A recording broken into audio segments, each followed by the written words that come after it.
नमस्कार दर्शकों, मैं हूं नाविका कुमार और आप जुड़ रहे हैं मेरे साथ सवाल पब्लिक का शो पर। Leader of opposition Rahul Gandhi के अमेरिका दौरे को लेकर सियासत के शोले भड़क उठे हैं। सिखों और आरक्षण पर उनके बयानों का हंगामा सातवें आसमान पर है। इसी बीच आज बीजेपी उनकी दो मुलाकातों को लेकर हमलावर हो गई है। बीजेपी जो तस्वीर सामने लेकर आई है उसमें राहुल गांधी उस अमेरिकी सांसद के साथ मुलाकात कर रहे हैं जिनका घोषित मकसद ही है भारत को नीचा दिखाना। इल्हान उमर अमेरिकी डेमोक्रेट सांसद हैं।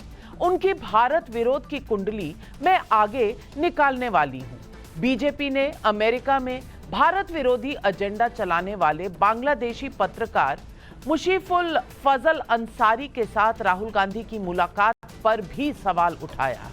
मुशीफुल फजल ने कल राहुल गांधी के साथ सेल्फी भी ली थी।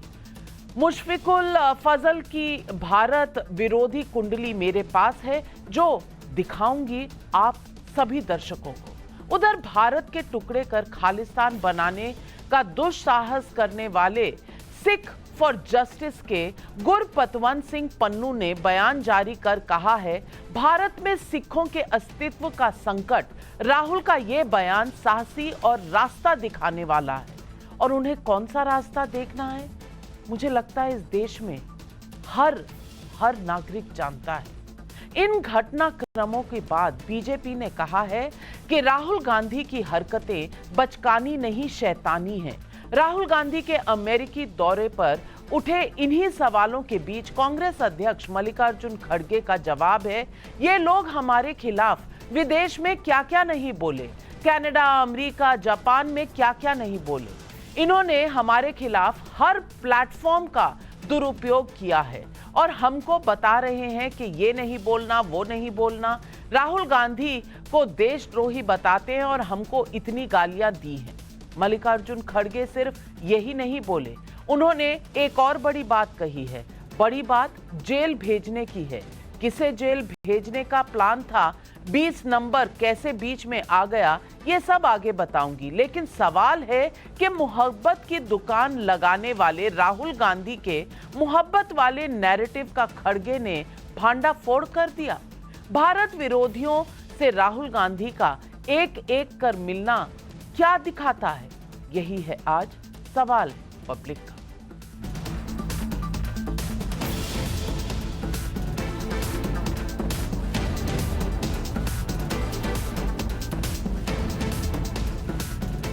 अमेरिका में राहुल गांधी के साथ खुशनुमा तस्वीर खिंचाने वाली इल्हान उमर भारत के खिलाफ जहर उगलती रहती हैं। 23 जून 2023 को इल्हान ने अमेरिकी संसद में प्रधानमंत्री नरेंद्र मोदी के संबोधन का भी बॉयकॉट किया था, जबकि ये मोदी का नहीं भारत का सम्मान था। प्रधानमंत्री की उस स्पीच के बाद अमेरिकी संसद में भारत माता की जय और वंदे मातरम के नारे लगे थे। स्पीच के बाद प्रधानमंत्री से हाथ मिलाने वाले अमेरिकी सांसदों की कतार नहीं टूट रही थी। कुछ सांसदों ने मोदी से ऑटोग्राफ भी लिया था। इल्हान उमर ने नरेंद्र मोदी की उस स्पीच का ही बॉयकॉट नहीं किया। 2022 में इल्हान पाकिस्तान की फंडिंग से पीओके जाकर उनका एजेंडा भी आगे बढ़ा चुकी हैं। भारत को मुस्लिम विरोधी बताकर राष्ट्रपति बाइडेन पर भारत के खिलाफ कार्रवाई की मांग करती रहती हैं।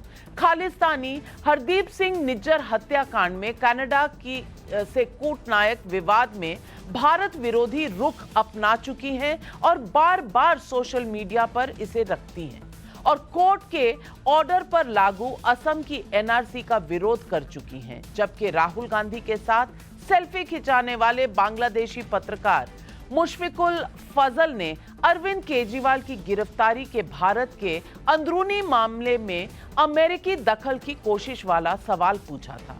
मुशफिकुल फजल ने ही अमेरिकी विदेश विभाग से भारत के चुनाव की निष्पक्षता पर संदेह उठाने वाला सवाल भी पूछा था। इस एजेंडे पर अमेरिकी विदेश विभाग ने 9 सेकंड में धाराशाही करने वाला जवाब दिया था। इसलिए राहुल की मुलाकातों के बाद बीजेपी का आरोप बेहद गंभीर हो गया है। सुनिए ये बयान। जो उनको संज्ञा दी जाती थी, अब वो नहीं है। अब वो बचकानी हरकतें नहीं कर रहे हैं, अब वो खतरनाक और शैतानी हरकतें कर रहे हैं।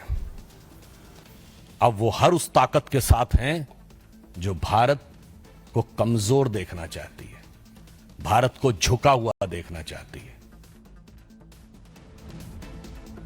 उधर इस बीच जब सिख अलगाववादी गुरपतवंत सिंह पन्नू जैसे लोग बयान जारी करके राहुल गांधी की तारीफ करते हैं और ये कह रहे हैं कि राहुल गांधी ने जो बोला वही उसका स्टैंड भी है, तो सोचिए अब क्या ही बचा है।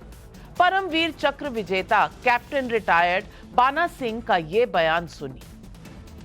हमारा देश, हमारे माननीय प्रधानमंत्री ऐसी कोई भी अल्फाज नहीं करते हैं कि सिखों के लिए पगड़ी अनुबारिया नहीं है या कड़ा नहीं है, ऐसी कोई बात नहीं हुई है। अगर किसी ने बोल भी दिया वो उनकी सोची होगी, मगर ऐसा हिंदुस्तान में नहीं होता है। हम सब यही कहते हैं कि हम सब अपनी पगड़ी की आन और शान और देश की शान, जब देश की शान है तो पगड़ी की भी शान है और कड़े की भी शान है, ऐसा कोई नहीं है, हम सब एक हैं।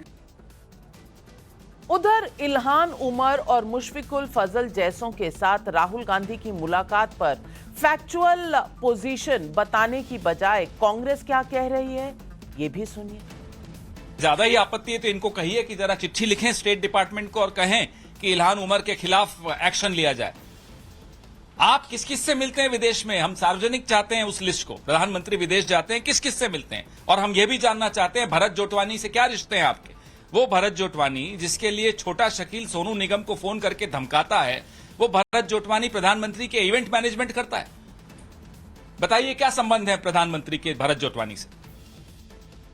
पवन खेड़ा जिस विवाद को दोबारा तूल देने की कोशिश कर रहे हैं वो 2014 की बात है।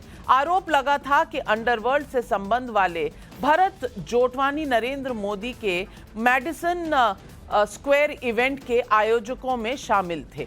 इस पर 2014 में भारत के विदेश मंत्रालय से जवाब मांगा गया था, लेकिन इसका कोई तथ्य विदेश मंत्रालय के पास भी नहीं था और पिछले 10 साल में इसका कोई तथ्य किसी ने सामने रखा भी नहीं है। यह सिर्फ आरोप बनकर रह गया है। उधर राहुल गांधी जब नरेंद्र मोदी पर देश की संस्थाओं पर कब्जा कर लेने के आरोप लगाते नहीं थक रहे, इसी बीच मल्लिकार्जुन खड़गे सिर्फ 20 नंबर मतलब 20 और सीटें मिलने पर क्या प्लान बना रहे थे, उसका भांडाफोड़ भी उन्होंने कर दिया। सुनिए उनका ये बयान। पहले तो बोलते थे 400 बार, इस बार 400 बार। कहां गए भाई तेरे 400 बार? 240 पे आया। अगर हम सिर्फ 20 सीट लेते तो ये सब लोग जेल में रहते थे, ये सब लोग जेल में रहते थे और रहने के काबिल है। देखो, धमकी मैं नहीं दे रहा हूं, ये तो फैक्ट है। नंबर मैं ला सकता हूं, नंबर आ गए हैं तो उसीलिए मैं बोल रहा हूं। जो बात वो हमको डरा डरा के बोलते थे, वो बात हम इसलिए बोल रहे हैं उनको समझा के, भाई इस वक्त तुम लोग हर लोगों को डराते हो, लेकिन जब आपकी स्थिति ऐसी हो गई तो कल के दिन ये आपको भुगतना पड़ता है। तो आज पब्लिक सवाल पूछ रही है और सवाल पब्लिक का नंबर 1, भारत से नफरत का एजेंडा चलाने वालों के साथ राहुल गांधी की मुलाकात क्या मतलब रखती है? क्या राहुल गांधी के अमेरिकी दौरे ने भारत को तोड़ने का मंसूबा रखने वालों का हौसला बढ़ा दिया है? क्या कांग्रेस मोदी शाह को जेल भेजने के लिए तड़प रही है, जैसा खड़गे ने 20 सीट वाला भांडाफोड़ किया? यही सवाल आज पब्लिक पूछ रही है और इन सवालों के जवाब देने के लिए आज हमारे साथ जुड़ रहे हैं बीजेपी के राष्ट्रीय प्रवक्ता शहजाद पूनावाला, हर्षवर्धन त्रिपाठी वरिष्ठ पत्रकार, राजकुमार भाटी समाजवादी के नेशनल स्पोक्सपर्सन हमारे साथ स्टूडियो में हैं, आशुतोष वरिष्ठ पत्रकार कुछ ही समय में हमारे साथ जुड़ रहे हैं। लेकिन मेरा पहला सवाल जाता है लोकेश जिंदल को, जो कांग्रेस के नेता हैं। लोकेश जिंदल जी, मैं आपसे पूछना चाहती हूं, इल्हाम उमर का जो स्टैंड है वो किसी से छुपा नहीं है और इस पर भारत ने औपचारिक रूप से एमईए से कहा था और इंडिया अलायंस के नेता बल्कि आप प्रियंका चतुर्वेदी का उस समय का अगर ट्वीट उठाकर देख लें तो उन्होंने भी कहा है कि हमें कोई भी एडवाइस नहीं चाहिए इल्हम ओमर से, जो पीओके के बारे में बात कर रही हैं और अलगाववादियों को कहीं ना कहीं हौसला बढ़ा रही है और पाकिस्तान स्पॉन्सर ट्रिप पे पीओके जाती है। अब मैं पूछना चाहती हूं, राहुल गांधी ऐसे लोगों से मिल रहे हैं, चाहे वो इल्हम ओमर हो, चाहे वो बांग्लादेशी पत्रकार हो, सवाल ये है कि जो भारत के खिलाफ बोलने वाले लोग हैं उन्हें बढ़ावा दे रहे हैं, उन्हें मिल रहे हैं, और तालियां कौन बजा रहा है? गुरपतवंत सिंह पन्नू, जिनका खालिस्तानी प्लान किसी से छुपा नहीं है। लोकेश जिंदल जी, क्या इस देश के टुकड़े वाकई करने में कांग्रेस की मंशा है? नमस्कार नाविका जी। नाविका जी, आपके पूरे वाक्य में अर्ध सत्य है। राहुल गांधी जी केवल इल्हान ओमर से नहीं मिले। राहुल गांधी जी दरअसल अमेरिका में एक यूएस डेलीगेशन जो कि ब्रैडली जेम्स शेरमैन जी ने करवाया था, उस वक्त 9 ऐसे यूएस लॉ मेकर से मिले। इनमें जोनाथन जैक्सन थे, रो खन्ना राजा कृष्णमूर्ति जो अपने प्रो इंडिया स्टैंड के लिए फेमस है, श्री थानेदार जिन्होंने फिर इंडियन अमेरिकन जो वहां रह रहे हैं उनके लिए स्टैंड लिया था, बारबरा ली, जीसस ग्रासिया, और उनमें से एक इल्हान ओमर है। तो मेरा कहना यह है कि ऐसा कहना कि केवल राहुल गांधी जी केवल और केवल इल्हान ओमर से मिले, ये बिल्कुल भी सही नहीं है। वे एक यूएस डेलीगेशन से मिले, और अगर आप ऐसे एक डेलीगेशन से मिलने जाते हैं तो आप ऐसा नहीं कह सकते कि हम इस प्रति व्यक्ति से नहीं मिलेंगे क्योंकि वो यूएस लॉ मेकर थी। दूसरी बात कि जो उद्देश्य है राहुल गांधी जी का वहां पर है इंडियन डायस्पोरा से मिलने का, यूएस और इंडिया के बीच में संबंध और गहरे बनाने का, और एक डायलॉग और डेलिबरेशन शुरू करने का। इसमें मुझे कुछ भी आपत्तिजनक नहीं लगता है। हाँ, भाजपा की मंशा ये है कि कोई भी कार्य जो राहुल गांधी जी करते हैं उसे किसी तरह से देश विरोधी और भारत विरोधी दिखाकर किसी तरह से देश में जो है एक राहुल गांधी जी के प्रति नफरत पैदा करने का एक जो इनका आईटी सेल और इनका जो पब्लिसिटी डिपार्टमेंट करता है, ये पूरा झूठ पर आधारित है। और इसका झूठ कोई कैसे भी है? बुनियाद नहीं। इल्हान ओमर से मिले या नहीं मिले, हाँ या ना? हाँ या ना में जवाब दीजिए। Delegation क्या 9 राहुल लोगों का गांधी है। इल्हान ओमर से मिले, हाँ या ना?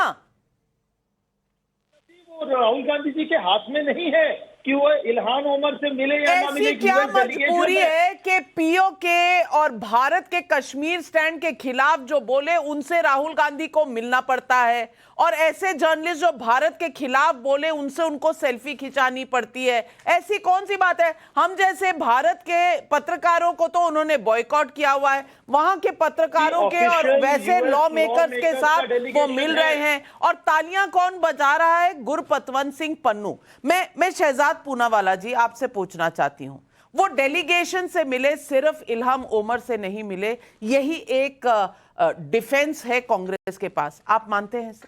चलिए थोड़ा बदल देते हैं।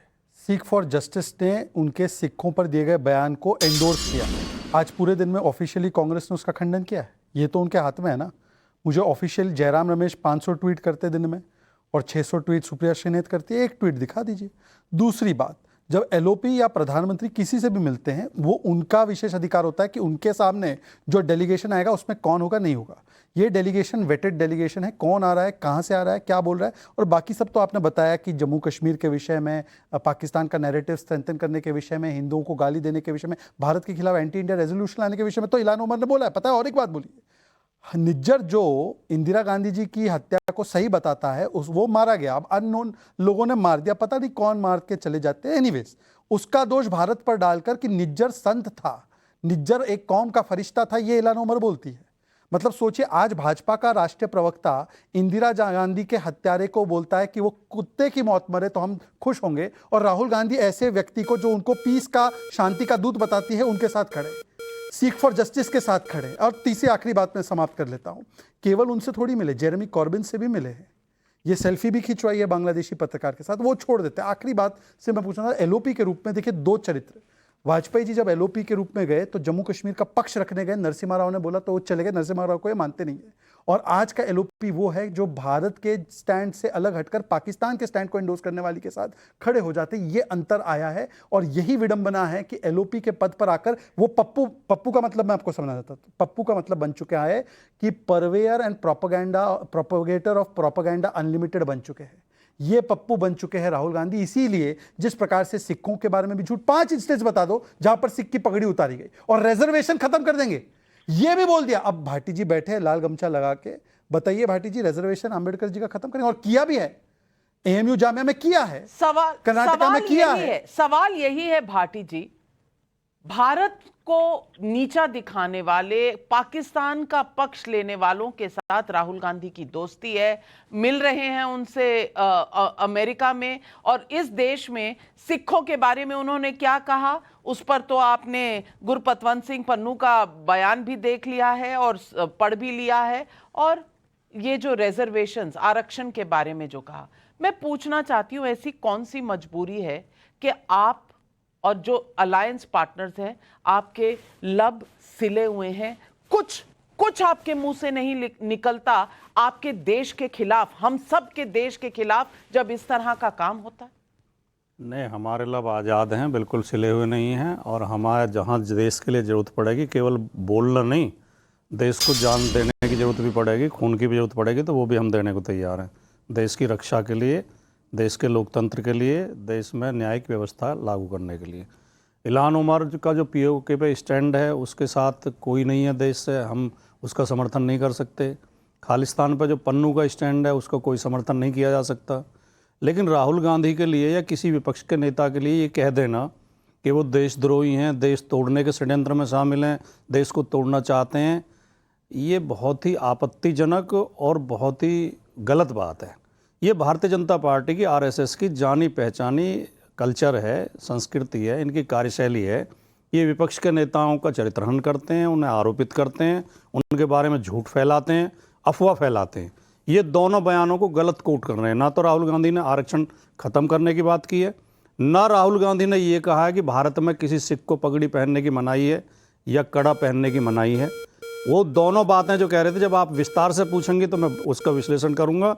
दोनों बातें उन्होंने सही कही हैं, उसमें कुछ भी गलत नहीं है जो वो कह रहे हैं।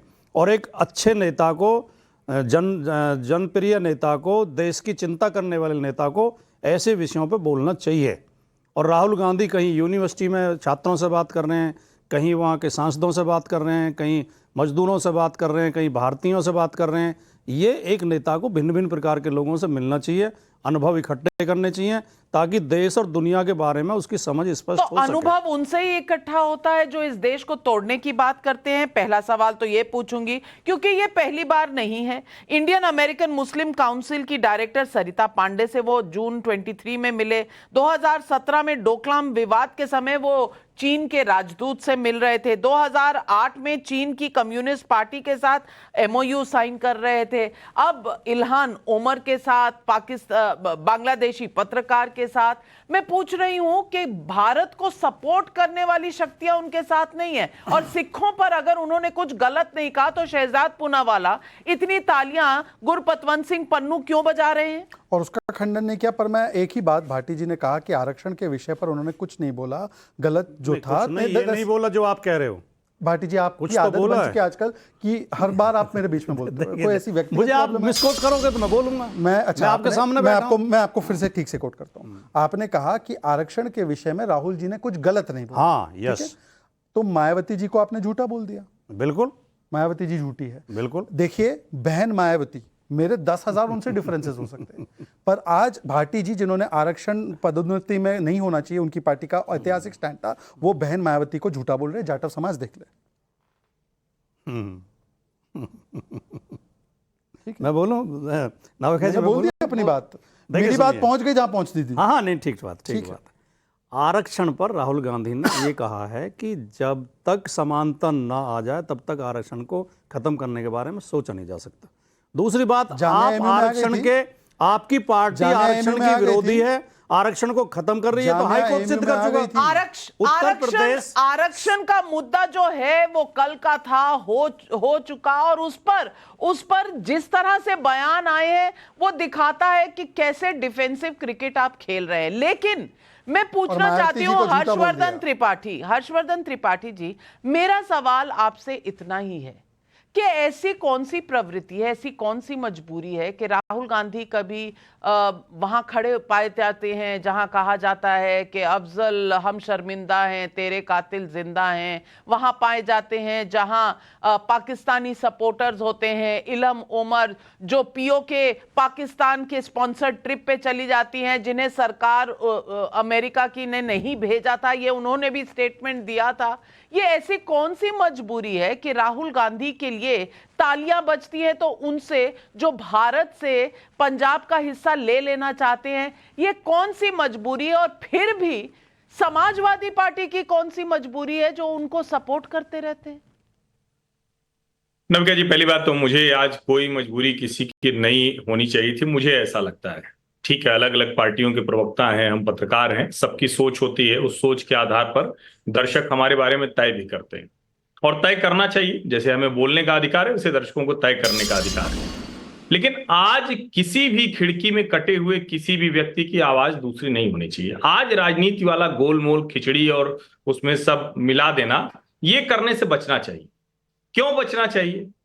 ये कुतर्क जहां जा रहा है, और मैं फिर से कह रहा हूं, नेता प्रतिपक्ष के मुंह से निकली हुई बात और आतंकवादी के मुंह से निकली हुई बात, शब्दावली, वाक्य विन्यास अगर एक होने लगे तो ये खतरनाक है। अब देशद्रोही राहुल गांधी हैं या नहीं, और कोई कह भी देगा तो उससे क्या हो जाएगा? भारत का कोई कानून है नहीं, आप ऐसी कोई गतिविधि करें तो उस पर विचार पे कुछ हो नहीं पाता है, तो ये बड़ा कठिन है कह पाना। लेकिन राहुल गांधी ने जो कुछ कहा है वो इस देश के विरोध करने वाले लोग वही शब्दावली इस्तेमाल करते हैं।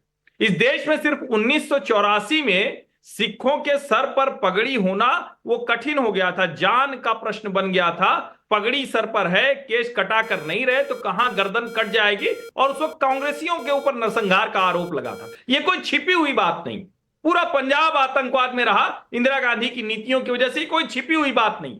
अब राहुल गांधी उस जख्म को, उस दर्द को, जिससे बड़ी मुश्किल से सिख बाहर निकले हैं, वो उसको करना चाहते हैं तो बड़ा आश्चर्यजनक। इल्हान उमर को लेकर मैं तो बड़ा मासूमियत पर हैरान हूं कि अरे वो प्रतिनिधि मंडल था, 8-9 लोगों का नाम सब गिना रहे हैं। अरे यार, कमाल कर रहे हैं आप लोग। भाई, आप जब आरक्षण पर आपको डर लगा ना, जैसे मैं राहुल गांधी के बयान से सहमत नहीं हूं नविका जी, आरक्षण कभी भी किसी स्वस्थ समाज में खत्म नहीं होगा। हाँ, उसकी सीमा कम होनी चाहिए, धीरे धीरे हम ज्यादा लोगों को आरक्षण से बाहर लाएं, ये कहना चाहिए था Rahul Gandhi. Level playing field हो जाएगी तो भी कुछ एक छोटा हिस्सा बचेगा जिसको जरूरत होगी। तो राहुल गांधी पहले समझ नहीं रहे हैं, आरक्षण को खत्म करने का उनका बयान खतरनाक है, वो भी एक समाज को बिगाड़ने वाला है। लेकिन उसकी बात मैं नहीं करूंगा। जब आप कहते हैं कि 8-9 लोग थे, राहुल गांधी की तरफ से बयान आया क्या कि इल्हान उमर भी आई थी, रिप्रेजेंटेटिव में थी, मैंने पूछा कि पाकिस्तान पर यह रुख आपका क्यों है? आया क्या कांग्रेस का बयान? क्या जिस तरह से आरक्षण पर सफाई आई, उस तरह से राहुल गांधी ने अगली वाली प्रेस कॉन्फ्रेंस या अगली वाली स्पीच या अगली वाली छात्रों के साथ या किसी के साथ मुलाकात में उसको कहा क्या? इसका मतलब यह है कि सिखों और मुसलमानों के मन में एक अलग तरह की, वो क्या कहें आप, फियर साइकोसिस कह लें, घृणा डर का माहौल कह लें, बहुत सही कहा आपने, वो डालकर वो राजनीति करना चाहते हैं। ये मजबूरी नहीं है नविका जी, ये डिजाइन है, इसको आप मजबूरी। और अगर ये डिजाइन है तो आशुतोष जी, क्या भारत को इस डिजाइन से डरना नहीं चाहिए? अगर ये डिजाइन भारत के खिलाफ बोलने वालों का कहीं ना कहीं हौसला बढ़ाता है, तो क्या ये डिजाइन भारत के लिए डेंजरस नहीं है? नविका जी, मैं उम्मीद करता हूं कि मुझे बोलने दिया जाएगा, क्योंकि मैं जो बातें कहने जा रहा हूं उसको सुनकर आपके पैनल के कुछ लोग उछल सकते हैं अपनी कुर्सी से। जो उनके बारे में आप क्या कहेंगे जो भारत के संविधान को स्क्रैप करने की बात करते हैं?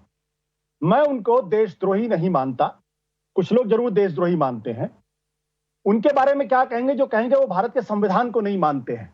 मैं उनको देशद्रोही नहीं कहता, लेकिन कुछ लोग उनको देशद्रोही कहना चाहिए। उनको कहना चाहिए जो रोज लोगों को देशद्रोही होने का सर्टिफिकेट देते हैं। अगस्त 2000 को के.एस. सुदर्शन, आरएसएस के प्रमुख, करण थापड़ ने उनसे पूछा, do you accept the constitution as it is? उन्होंने कहा नो।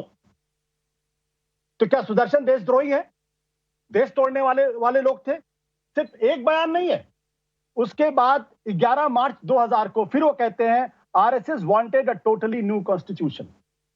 उसके बाद 12 मार्च को कहते हैं the constitution should be scraped. फिर कहते हैं भारत का संविधान जो है 1935 के अंग्रेजों का बनाया संविधान का एक्सटेंशन है। उसके साथ साथ दीनदयाल उपाध्याय एकात्म मानववाद, उसमें कहते हैं कि भारत का संविधान भारत की एकता और अखंडता के खिलाफ है। वो कहते हैं भारत का संविधान फेडरल नहीं होना चाहिए, यूनिटरी होना चाहिए। तो क्या मैं मान लूं कि दीनदयाल उपाध्याय देश के खिलाफ काम कर रहे थे? सुदर्शन देश के खिलाफ काम कर रहे थे? और जिस संगठन के मुखिया इस तरीके की बातें करते हो, भारत के संविधान को स्क्रैप करने की बात कर रहे हो, उस संगठन उससे जुड़े हुए लोगों के अंदर इतनी हिम्मत होनी चाहिए कि वो दूसरों को सर्टिफिकेट बांटते हुए चले। और दूसरी बात, 1984 की बात करते हैं, नानाजी देशमुख ने लेख लिखकर 84 के दंगों को सही ठहराया था, एंडोर्स किया था उसको। और अगर जिसको नहीं पता है वो उसके बारे में देख सकता है, उसके बारे में चेक कर सकता है। सवाल इसी बात को लेकर ये है, मैं तो इल्हान उमर हो चाहे हाफिज सईद हो, किसी से मिलने को गलत नहीं समझता हूं, क्योंकि भारत के प्रधानमंत्री ने जब क्या शपथ कह ली, रहे हैं आप आशुतोष जी? नागरिका जी सुन लीजिए मुझे, मैं तो उछलूंगी अपनी कुर्सी से। इस देश में राहुल गांधी अपने पत्रकारों को तो मिलना नहीं चाहते, भारतीय पत्रकार जो उनसे अग्री नहीं करते उनको तो मिलना नहीं चाहते, और वहां पर इल्हाम उमर से मिलने को आप ठीक बता रहे हैं। मैंने कहा था कि आखिर लोग जंप करेंगे। हाँ। वेद प्रताप वैदिक ने जाके हाफिज सईद से बात की थी, मुलाकात की थी, नहीं मुलाकात की थी? वेद प्रताप वैदिक देश के चंद बहुत बड़े पत्रकार हैं और नरेंद्र मोदी के बड़े करीबी लोगों में से हैं। संघ से उनका बड़ा करीबी रिश्ता था। 2015 में वो वेद प्रताप वैदिक क्या लीडर ऑफ ऑपोजिशन थे? वेद प्रताप वैदिक क्या लीडर ऑफ ऑपोजिशन थे? सुदर्शन जी के बारे में आपकी क्या राय है? सुदर्शन जी के बारे में क्या जो कहते हैं भारत के संविधान को स्क्रैप कर दीजिए? आपकी राय क्या है उसके बारे में? किसी पोस्ट पर नहीं थे, कैबिनेट पोस्ट में, और भारतीय पार्लियामेंट को रिप्रेजेंटेटिव नहीं थे। लेकिन शहजाद पूनावाला जी जवाब दीजिए, इसके बाद हर्षवर्धन त्रिपाठी जी ने हाथ उठाया। शहजाद पहले सबसे पहले आशुतोष जी, मेरे भाई आशुतोष, नाविका, मुझे लगता है अपने अपनी बारी कीजिएगा, अपने हाथ में कॉन्स्टिट्यूशन लहराकर और बाकी इल्हाम उमर को मिलकर ये कॉन्स्टिट्यूशन के रखवाले नहीं बन सकते। लेकिन आशुतोष जी, अब देखिए, शहजाद पूनावाला जवाब दीजिए। आशुतोष जी, अब in the interest of a debate आप अपनी बातों पे उछल रहे हैं, मान्यवर, कोई और तो नहीं उछला, आप ही उछल रहे हैं। अब सुन लीजिए आशुतोष जी, मैंने आपके बीच में एक भी बार डिस्टर्ब नहीं किया, तो आशुतोष जी अपनी अपनी बारी में, आशुतोष जी अपनी अपनी बारी में, आशुतोष जी अपनी अपनी बारी में, और थोड़ा धैर्य आपको भी दिखाना पड़ेगा। हो सकता है मेरी बातों से आपको उछलने का मन करे, पर उछलना मत, अपनी बात पूरी करने दीजिएगा। ये मुझे लगता है लोकतांत्रिक बर्ताव होगा। देखिए, पहले तो मैं आशुतोष जी की बातों पर उछल नहीं चाहता हूं, मैं तो स्वागत करना चाहता हूं। इन्होंने इल्हान उमर की तुलना एक प्रकार से हाफिज सईद से की, तो उनकी दृष्टि में हाफिज सईद जो करता है वही इल्हान उमर कर रही, मैं स्वागत करता हूं। पर एलओपी का पद जो होता है वो भारत के संविधानिक दृष्टिकोण का पद है, ये संसद का पद है, ये देश का पद है, और उस पद पर होते हुए ना आप हाफिज सईद से मिल सकते हैं, ना भारत विरोधी या भारत के विघटन करने वाले लोगों से मिल सकते हैं। मैंने आपको वाजपेयी जी का उदाहरण दिया, तो आपको मोदी जी का भी उदाहरण देता हूं। मोदी जी डिक्लेयर हुए थे, एलओपी तो नहीं थे वो, पर वो डिक्लेयर हुए थे पीएम कैंडिडेट के रूप में। एक नवाज शरीफ ने मनमोहन सिंह को देहाती औरत बोला, तो चुनाव के बीच में मोदी जी खड़े होकर सार्वजनिक सभा में बोले, चाहे राहुल गांधी इनका ऑर्डिनेंस फाड़े, मेरे देश के प्रधानमंत्री को तू नवाज कैसे बोलेगा ये देहाती औरत। ये होता है दायित्व निभाना एक पद का। अब मैं आता हूं अपनी दूसरी बात पर। आपने बोला कि संविधान को बदलने की बात के एस सुदर्शन ने की, वैसे तो 100 बार कांग्रेस ने बदला है, पर आज के कॉन्टेक्स्ट में, क्योंकि आशुतोष जी हमेशा जब मैं इतिहास में जाता हूं तो बोलते आज की बात करो, शहजाद आज की बात करो, इतिहास में कहा जाता है, तो मैं आज की बात कर रहा हूं। आज इस सुंदर संविधान को जम्मू कश्मीर में लागू होने का काम 5 अगस्त को हुआ 2019 में, उसको वहां से हटाना कौन चाहता है? एनसी बोलती है 370 लागू होगा और वाल्मीकि का आरक्षण छिन जाएगा और 2 संविधान होंगे। अब आशुतोष जी, जो संविधान की आप वकालत करते हैं, बताइए कि कांग्रेस पार्टी एनसी के स्टैंड पर स्टैंड क्यों नहीं लेती? म्यूट कर दिया है आपने अपने आप को, मैंने नहीं किया। मैंने 2 सवाल बहुत स्पष्ट तौर पर, मैंने भी स्पष्ट सवाल पूछा आपसे। मैं पूछ रहा हूं मैंने भी स्पष्ट पूछा। उस शख्स के बारे में आप क्या कहेंगे जो ये कहेगा वो भारत मैंने आपको बता दिया, मैंने मैं बता उसको दिया। देश आज के कॉन्टेक्स्ट में बताइए, जो कह रहा है कि ना लागू हो संविधान वहां पर, वो क्या है? आपको मैंने डिस्टर्ब नहीं किया। तो क्या के सुदर्शन आरएसएस के प्रमुख अरे मैंने आपको जवाब दे दिया। तो आरएसएस कोई चलिए, कॉन्स्टिट्यूशनल फिर से। पोस्ट पे नहीं है, सवाल लेकिन वो नहीं है, हर्षवर्धन त्रिपाठी, नाविका, एक वो मिनट, सवाल नहीं एक है, मिनट, वो wrong debate ले जा रहे हैं। हर्षवर्धन त्रिपाठी, अगर संविधान की बात हो रही है और अगर बात हो रही है भारत की अखंडता की, तो क्या इल्हाम ओमर जैसे इंसान जो 370 के भी खिलाफ हैं, जो पीओके पाकिस्तान का बनाना चाहते हैं, और उनके ऊपर आशुतोष जी का कोई व्यू ही नहीं है? वो कह रहे हैं हाफिज सईद से भी मिल लो, गुरपतवंत सिंह जो खालिस्तान बनाना चाहते हैं वो भी सही है। आपकी राय क्या है सुदर्शन जी के बारे में, जो कह रहे हैं भारत के संविधान को नहीं मानता? आपकी राय क्या है? अरे भाई, वो सुदर्शन जी आज जीवित नहीं है, और अगर आप मान, अच्छा 10 सेकंड दे दीजिए नाविका जी, प्लीज 10 सेकंड दे दीजिए। मैं 10 सेकंड, हर्षवर्धन जी 10 सेकंड आपसे चाहता हूं, मैं जवाब दे रहा हूं। अरे मैं जवाब दे रहा हूं, हर्षवर्धन जी क्यों जवाब देंगे? मैं दूंगा ना सुदर्शन जी। अरे जवाब ले लो, जवाब दीजिए। अब जवाब सुनने की क्षमता रखिए, क्योंकि यस और नो में नहीं हो सकता। मैंने आपसे नहीं पूछा, मैं तो हर्षवर्धन जी से पूछा। हाँ, वो जवाब देंगे अपने समय पर, मैं अपना जवाब देता हूँ।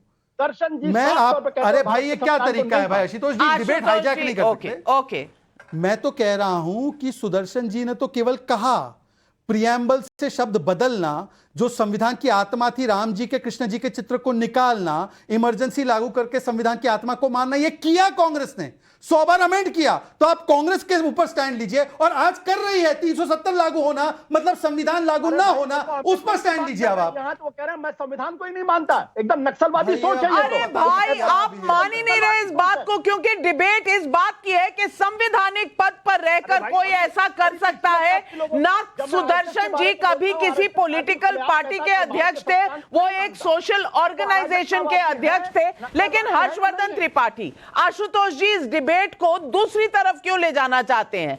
इल्हान ओमर पर इनका कोई व्यू नहीं है, गुरपतवंत सिंह पन्नू पर इनका कोई व्यू नहीं है, इनका कोई व्यू नहीं है इस बात पर कि जो औरत जो यूएस लॉ मेकर सपोर्ट उनको करती है जिन्होंने इंदिरा गांधी का वध किया था और उसके खिलाफ, भारत के खिलाफ खड़ी होती है, उसके साथ राहुल गांधी जब मिलते हैं तो क्या दिखाता है ये? नविका जी, सबसे पहले तो ये कि मुझे उम्मीद थी, मैं बड़ा निराश हुआ, और इस तरह से देशद्रोहियों के समर्थन में लोग उतर करेंगे, मुझे उम्मीद नहीं थी। लेकिन एक उम्मीद तो मैं कर सकता हूं, जैसे मैं शांत रहा वैसे कोई भी अभद्रता नहीं करेगा, बदतमीजी नहीं करेगा। तो मैं चूंकि किसी के बीच में बोलता नहीं हूं, तो इसलिए बदतमीजी मुझे भी बर्दाश्त नहीं होगी।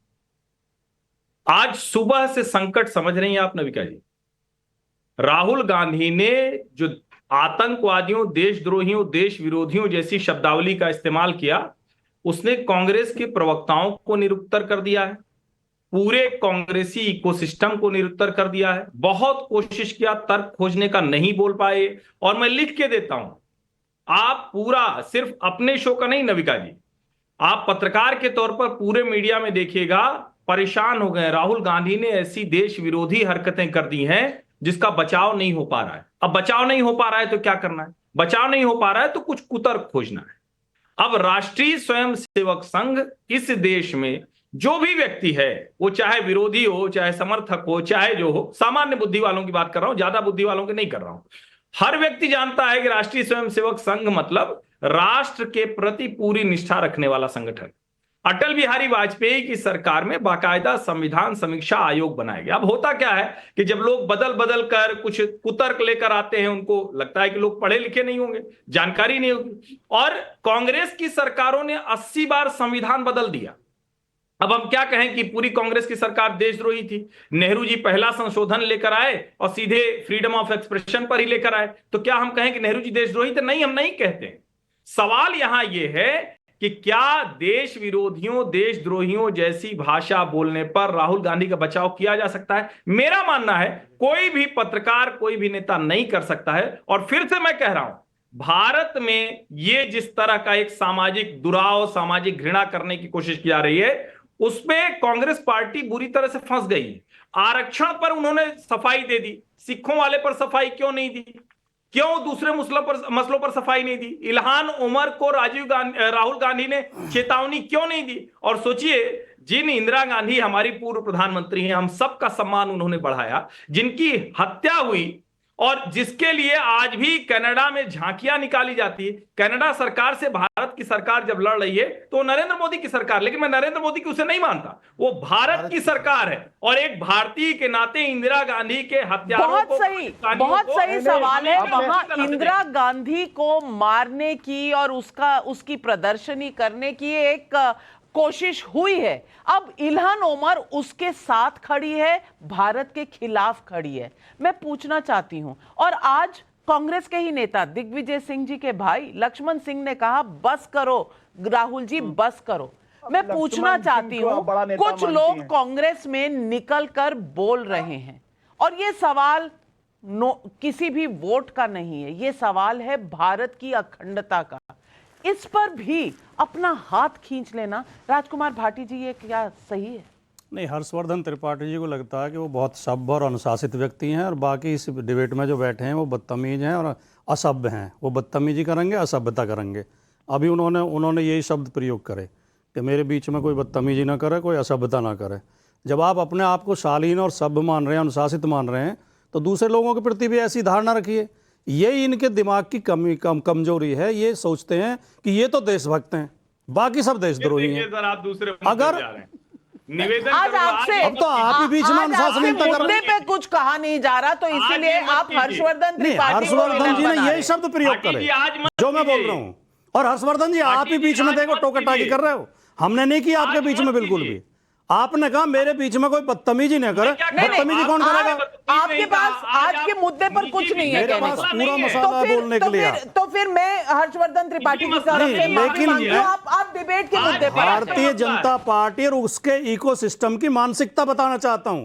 ये खुद को देश, अब इन्होंने आरएसएस को सर्टिफिकेट दे दिया। मानसिकता तो देख लीजिए। इन्होंने कहा आरएसएस देश पर है, आरएसएस देशभक्त संगठन रहा है। आरएसएस कभी देशभक्त नहीं रहा। आरएसएस का आजादी की लड़ाई में उल्टा रोल था, अंग्रेजों के साथ थी आरएसएस। आरएसएस ने इस देश के संविधान को स्वीकार नहीं किया। आरएसएस ने तिरंगे झंडे को स्वीकार नहीं किया, और 2002 तक तिरंगा झंडा आरएसएस के मुख्यालय पर नहीं फहराया गया। और जब 2 लड़कों ने जाकर फहरा दिया तो आरएसएस ने उनके खिलाफ मुकदमा लिखवाया और कोर्ट में मुकदमा लड़ा। अरे भैया, मुलायम सिंह यादव जी तो इस देश के रक्षा मंत्री थे, और अगर देशद्रोही ऑर्गेनाइजेशन थी तो आपने कुछ क्यों नहीं किया? सवाल यह है कि मुद्दे पर आप नहीं कहेंगे। शहजाद पूनावाला, और पब्लिक के बहुत सारे सवाल हैं। एक सेकंड शहजाद, देखिए एक सेकंड मैं रिक्वेस्ट करता हूं प्लीज। अब देखिए, मुझे लगता है कि सब लोग अपने अपनी बारी में बोले।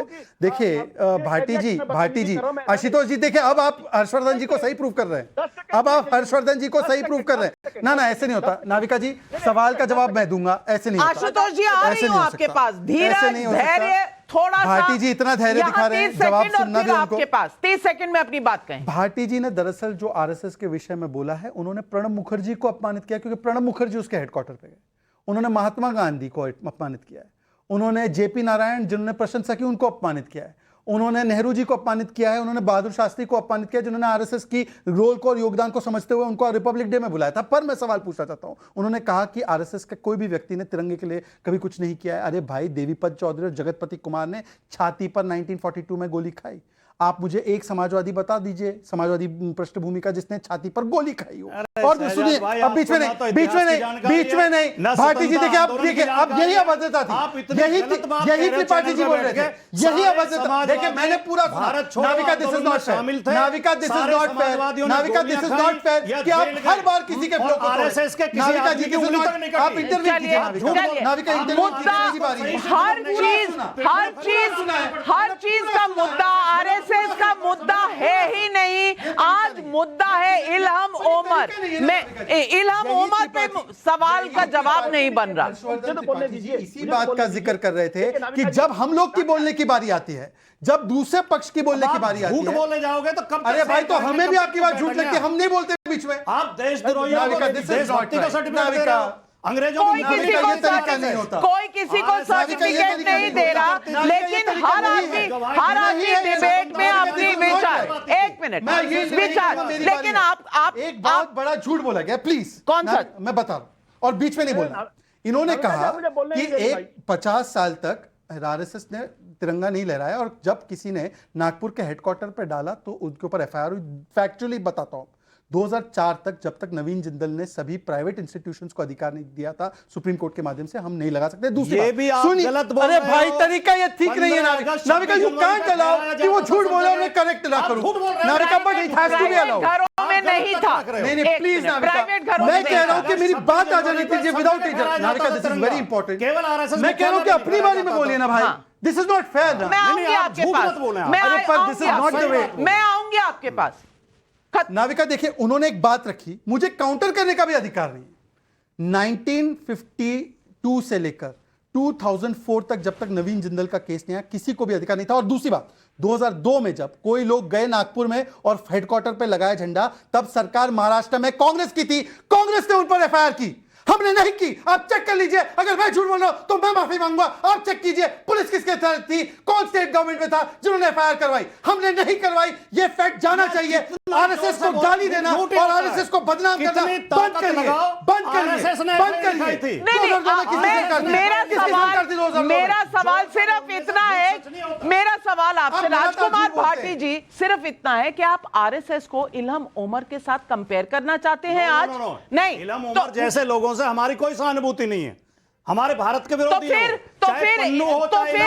नहीं, तो फिर आप ये क्यों नहीं कह पा रहे कि राहुल गांधी का उससे मिलना सही नहीं था? इतना सा शब्द नहीं निकल रहा आपके मुंह से।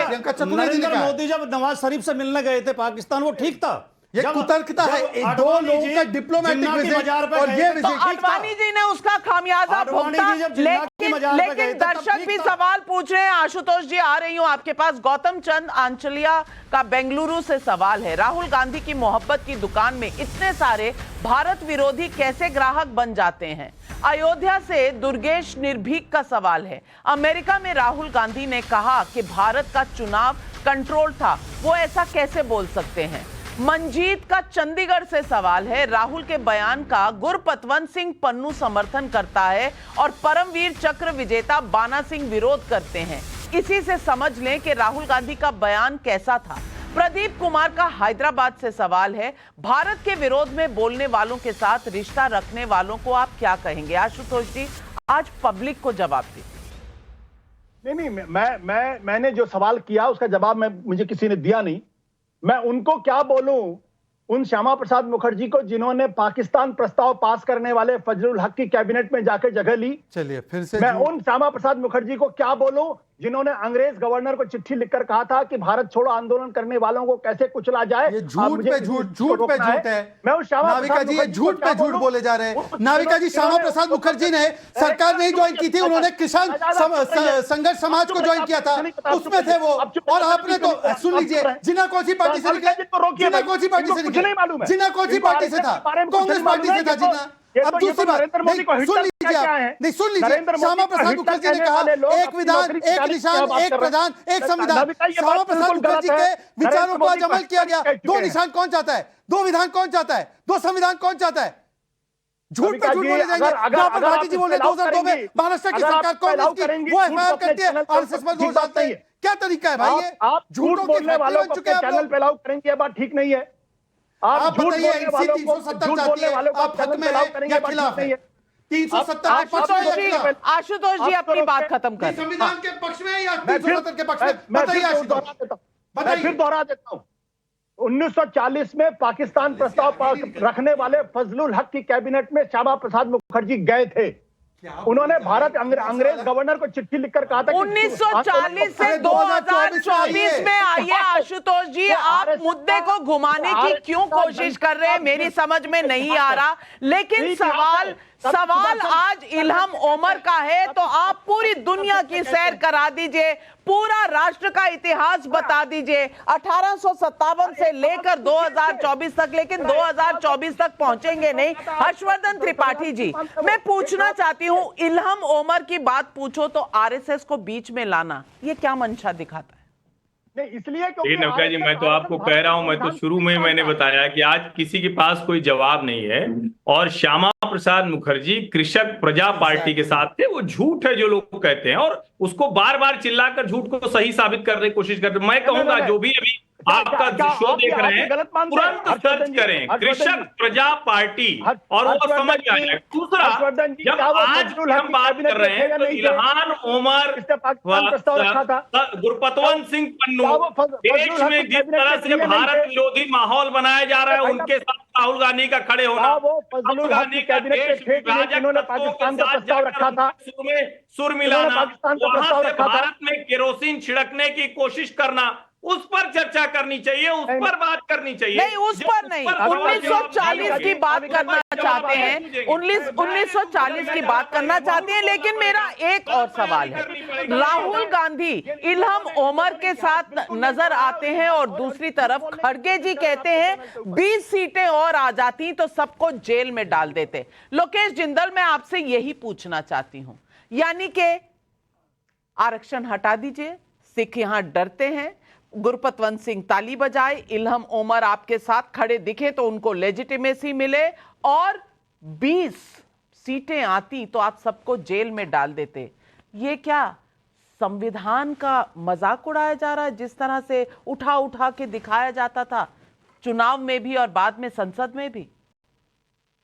नाविका जी, यहाँ केवल और केवल आधा सच को, एक बहुत बड़े झूठ को लोगों के सामने प्रस्तुत किया जा रहा है। ये 9 मेंबर का डेलीगेशन था। इसमें राजा कृष्णमूर्ति थे, श्री थानेदार थे, इल्हाम उमर थी। जो राजा कृष्णमूर्ति है मॉडरेट स्टैंड रखते हैं इंडिया के प्रति, श्री थानेदार प्रो इंडिया है, और इल्हाम उमर थोड़ा एंटी इंडिया स्टैंड रखती है। इसके अलावा थोड़ा एंटी इंडिया स्टैंड, थोड़ा पाकिस्तान स्पॉन्सर्ड ट्रिप पर वो पीओके जाती हैं और इतनी बार भारत की खिलाफत करती है, रेजोल्यूशन लाती है अमेरिकन कांग्रेस में, लेकिन वो थोड़ी एंटी इंडिया, थोड़ी एंटी इंडिया है। चलिए मानिए, इन्होंने माना, तो मैं बोल रहा हूं थोड़ा सा क्लैरिफिकेशन आया राहुल जी का। हर्षवर्धन त्रिपाठी ने आज सबसे महीन और इंपॉर्टेंट बात बोली है, जैसे आरक्षण के विषय में तुरंत आ गया, जो मायावती जी नहीं मानती तो इनको झूठा बोलते हैं। आज क्या क्लैरिफिकेशन आया कि मैंने इल्हान को आंख में डालकर बोला, इल्हान ये अपनी हदों में रहो, मेरे पूर्वजों ने भारत जोड़ो की यात्रा निकाली है, मैं भी निकाल रहा हूं। बोला क्या? नहीं बोला। और यही सवाल आज पूरा देश पूछ रहा है, ऐसी बातें क्यों होती हैं जिनसे भारत के खिलाफ सोच रखने वाले, रणनीति रखने वाले और भारत के खिलाफ काम करने वाले लोग ताली बजाते हैं, राहुल गांधी खुश होते हैं और भारत को नीचा दिखाते हैं? ऐसा क्यों? खास करके संवैधानिक पोजीशन पर रहते हुए राहुल गांधी ऐसा कैसे कर सकते हैं? ये सवाल आज देश की पूरी पब्लिक पूछ रही है। आज बस इतना ही। तमाम पैनलिस्ट को धन्यवाद करती हूं और दर्शकों आपसे इजाजत लेती हूं। नमस्कार।